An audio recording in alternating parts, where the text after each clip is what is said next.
Thanks for joining us today. So they're as excited as the kids. I know. Honestly, that's lovely. Well, because they're also thinking, you know, they're Christmas shopping. Whether you are a parent or a grandparent, there's always that child in your family that you need to shop for.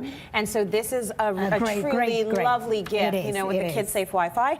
So, you know, let's talk a little bit about parenting, because 2014 has been quite the year. You're probably tried to do a few things with your kids, whether it was potty training, getting them to eat properly at the dinner table, maybe getting them to sleep properly at night. Some things might be working and some things might not be. That's right. 2015 is just around the corner. Maybe you need to reevaluate.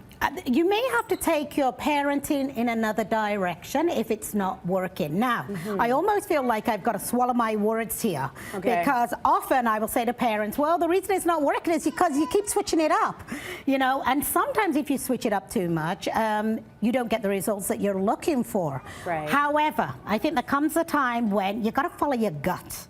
You got to think, this is just not working for my child at this time, because the truth of the matter is parenting doesn't, you know, what works for one doesn't work for another. Let's face it, okay? There are some children out there that need a different kind of parenting, and there are some children, you've just got to switch it up because it's just not working. Yeah. For example, you know, timeout.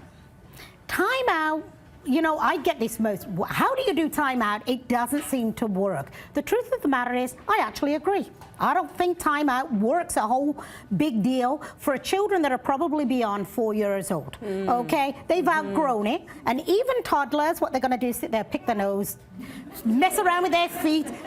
Are they sitting there truly thinking about, I just misbehaved and I gotta think about my behavior? We all know they're not thinking that. Yeah. They're not thinking that. They're just thinking about getting out of timeout and what they're gonna do next. Yeah. You know, they are, right?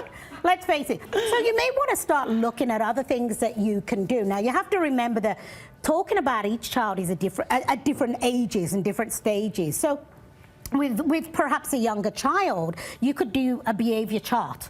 You could do smiley faces. You know what? Let's say, for example, if they've taken to like pushing around their friends. You know, we've all seen it. We may have a friend who's got one child, not exactly a bully, but you know what, he takes charge and he comes in like a blooming bull charging, and he gets a bit rough with his friends, and he gets to be a little overactive, and he might be, you know, you might be getting calls from school saying he's been fighting at daycare today, that kind of behavior.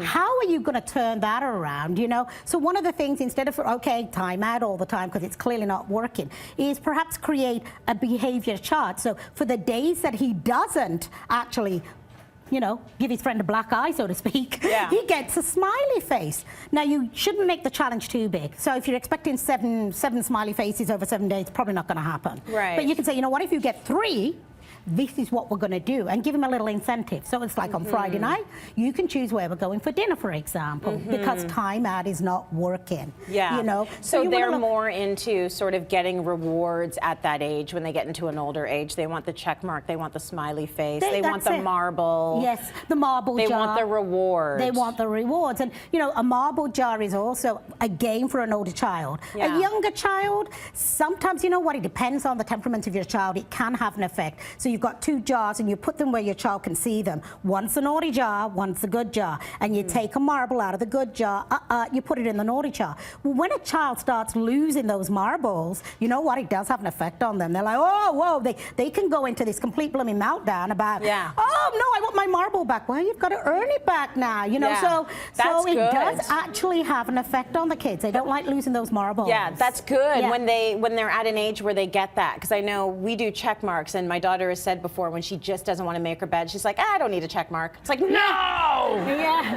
That's not the right answer.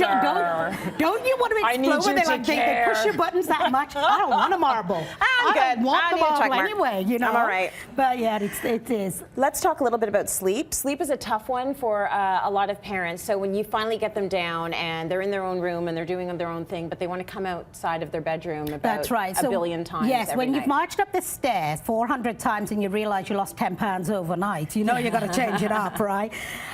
So that constant marching back to the bedroom, it becomes a power struggle, but I do understand a lot of parents just give up. They can't do it, you know, they've got to switch it up. One of the methods that you may want to consider doing is staying in the room.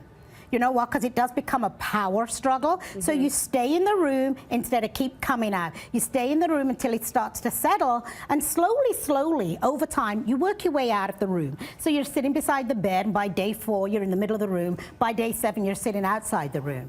You find that your child will start to settle faster and faster over the period of 7 days. That whole coming up and down, do you know what? He knows how he's pushing your buttons. He knows you're getting tired, and he knows you're going to cave. And most of the time, parents give up eventually. It's like, okay, get into my bed, or okay, you know what, you can stay up for another half hour because you get so sick to death of marching them back up the stairs. If it's not working, switch it up and try another method. Try something else. Okay.